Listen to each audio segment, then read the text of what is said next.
Welcome to the MPG podcast. I am so excited. I am John Graybill hosting this show, joined with professional race car driver Jordan Missig, and I don't know if professional's the right title, the right one.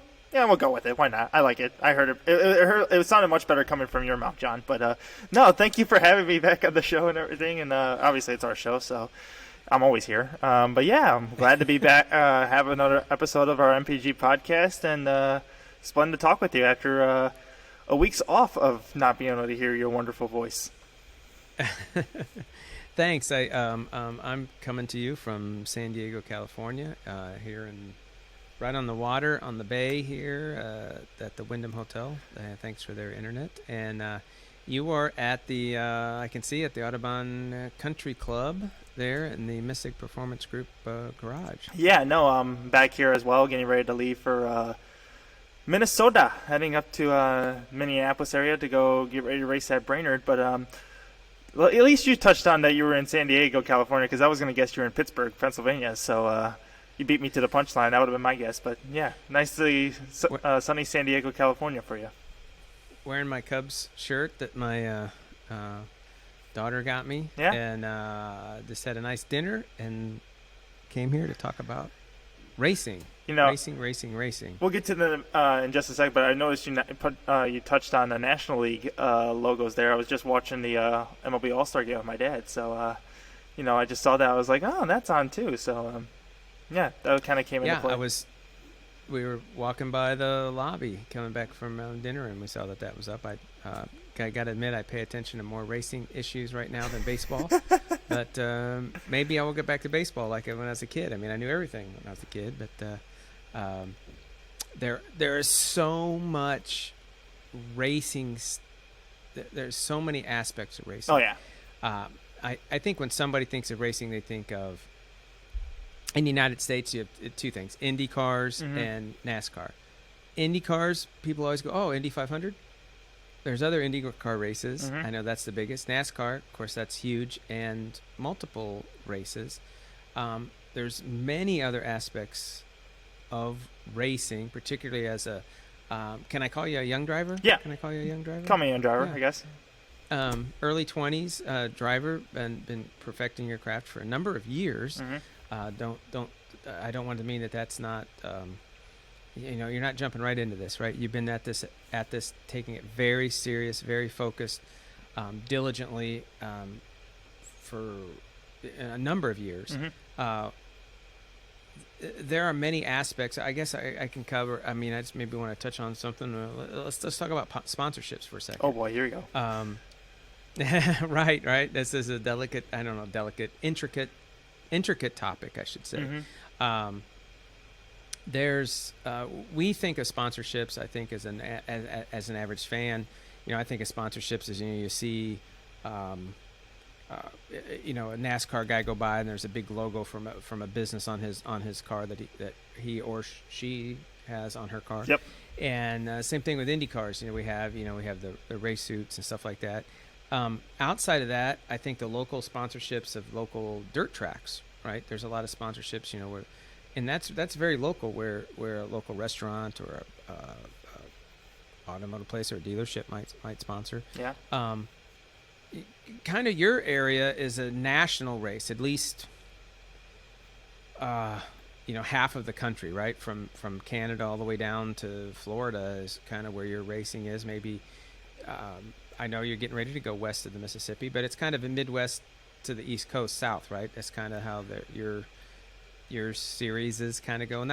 You're in two different series, right? Yeah, so two different series, obviously, with Lamborghini and Formula 3, and both series have done a fantastic job of trying to be very diverse with their scheduling, whether it's F3 trying to go up to north of the border in Canada, even going to the West Coast side, trying to do Sonoma, as well as Laguna Seca on the calendar this year. Unfortunately, due to COVID circumstances, they just weren't able to pan out.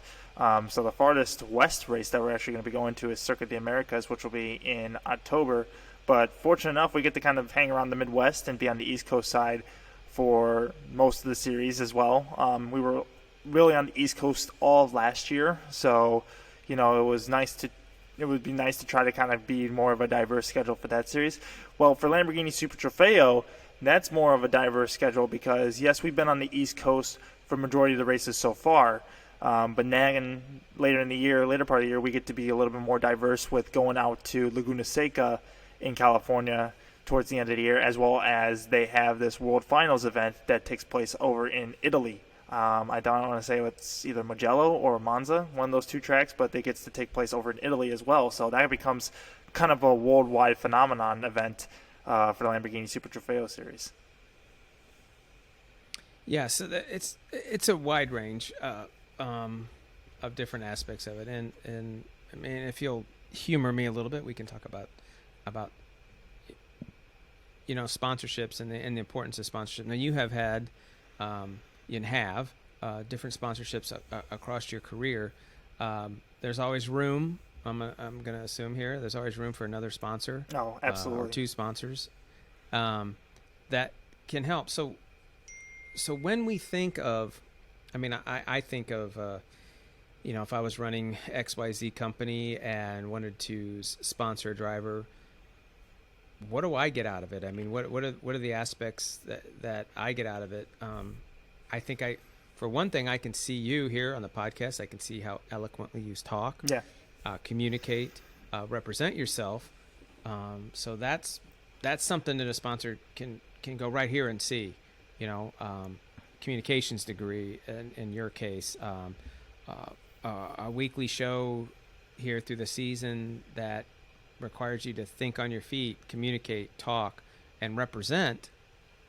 So what are the aspects of if I have XYZ company and I want to sponsor Jordan Missig Racing, what do I get out of it? Yeah, and this has been the number one question that a sponsor asks when it comes to racing, because obviously when an outsider like a sponsor looks at racing, they look at it and ask, what do I get out of it? Because realistically, the sponsor, to a driver's standpoint, drives the business. It drives the driver's career. Without sponsorship, basically, a driver doesn't exist.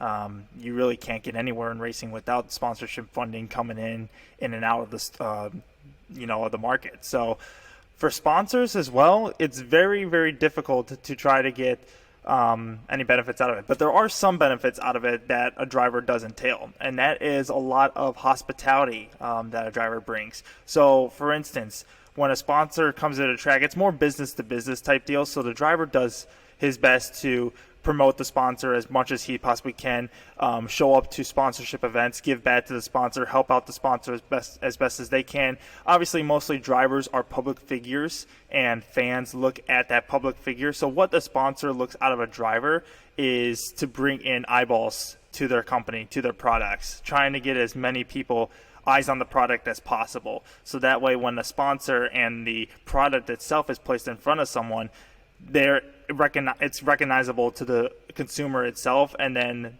when they think of that product or think of that market, the product of the sponsor is the first thing that pops into the customer's mind, and from there, they're the first ones to be the ones to the top of the line product that the consumer is looking for.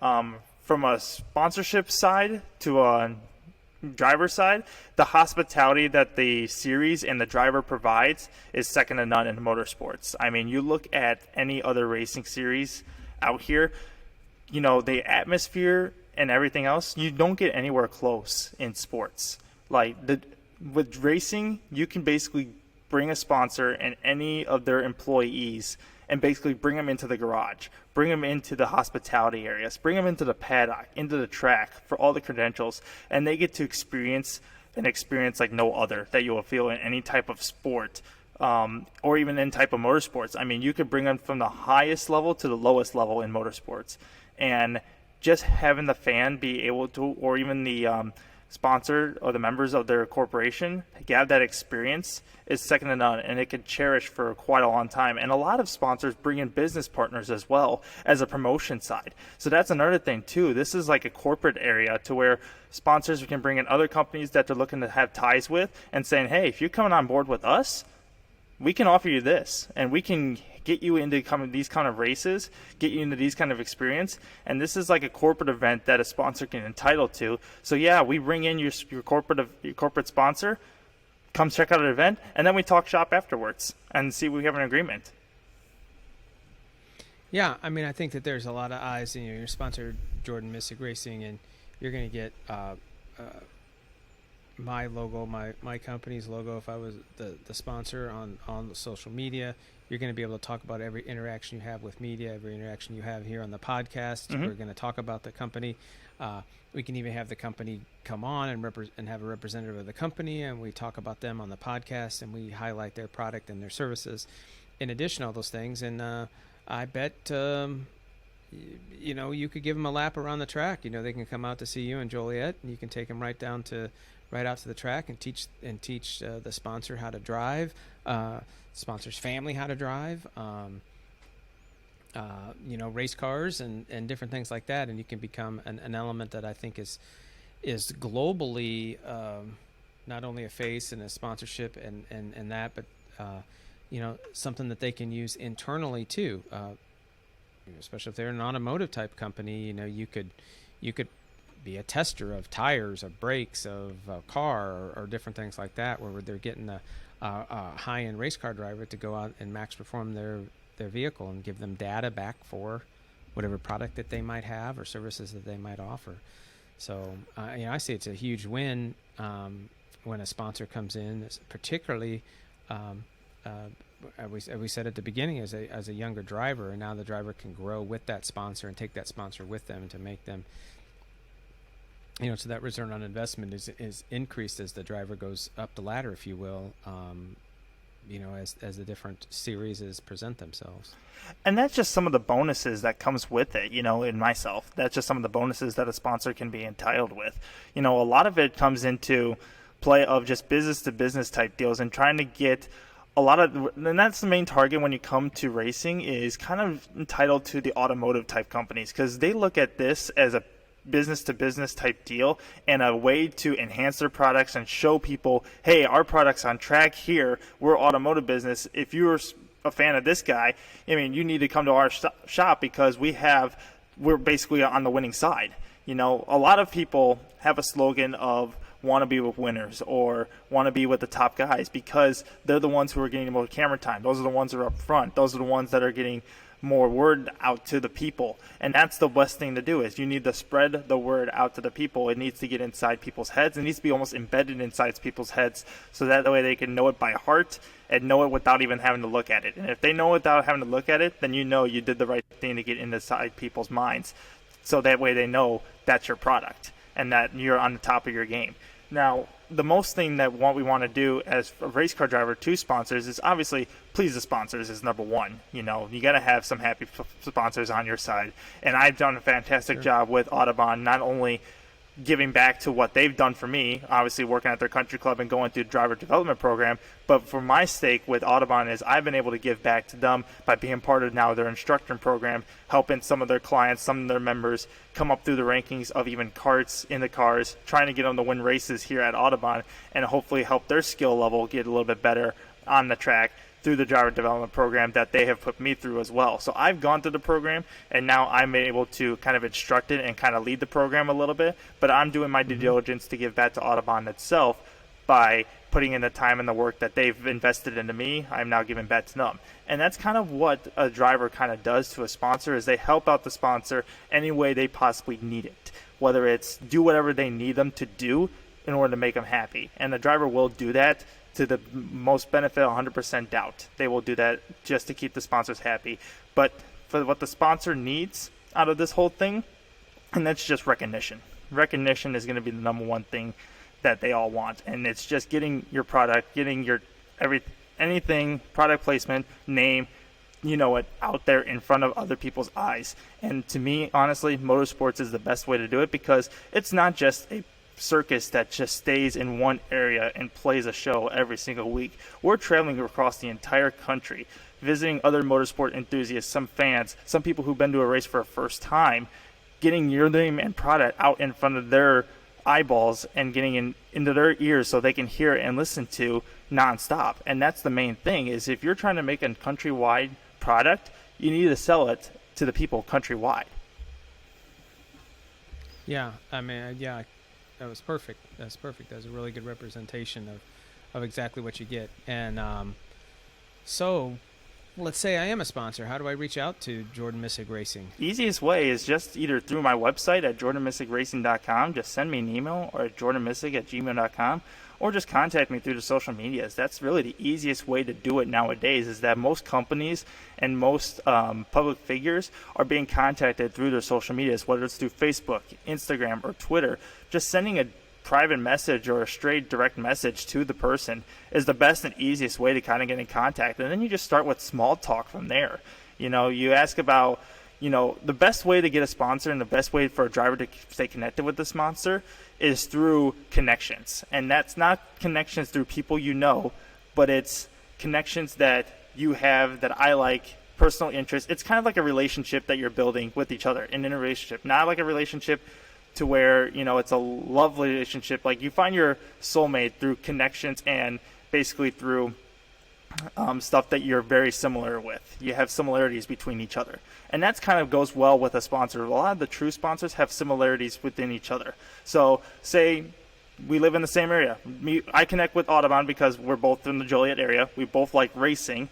So, that's two things right there in the same area. So we're just kind of trying to help each other out in that direct area.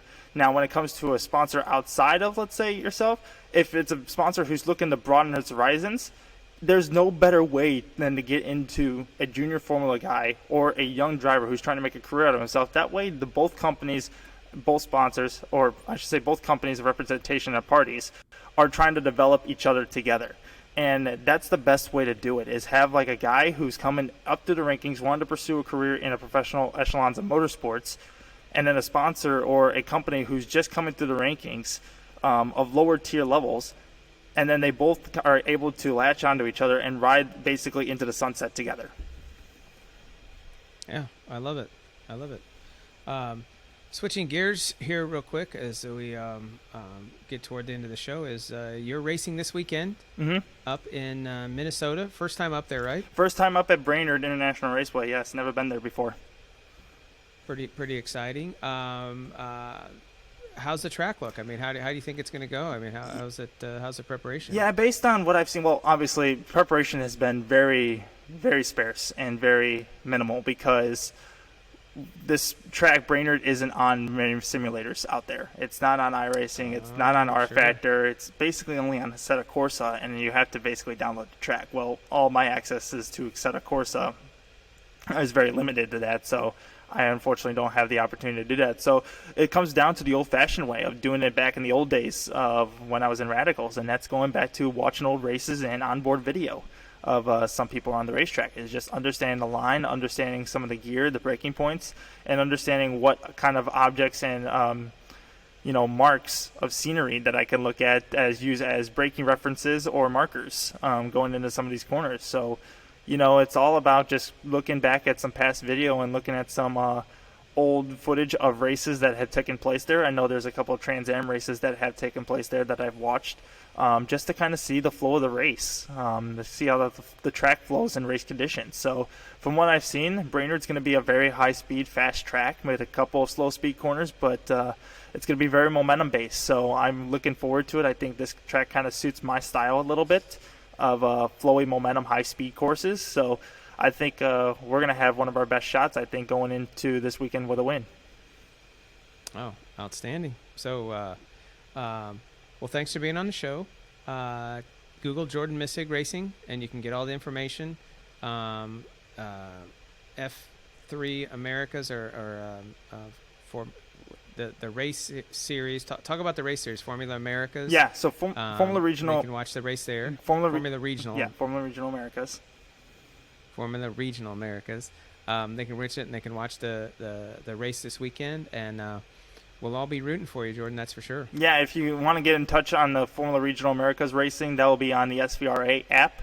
You'll be able to watch all the live coverage from there, as well as Lamborghini Super Trofeo. I know they broadcast their races live stream on YouTube on the IMSA YouTube channel, I believe. So that's how you can watch those races there. But yes, any sponsors or anybody who wants to get in contact and get involved with Jordan Missig Racing, don't hesitate to ask. Just message me directly on any of my social media platforms at Jordan Missig Racing, or on Facebook, Twitter, or Instagram, and we will have a pleasant time talking with you and getting you involved in the Jordan Mystic Racing program. And trust me, it is definitely not a mistake. You will.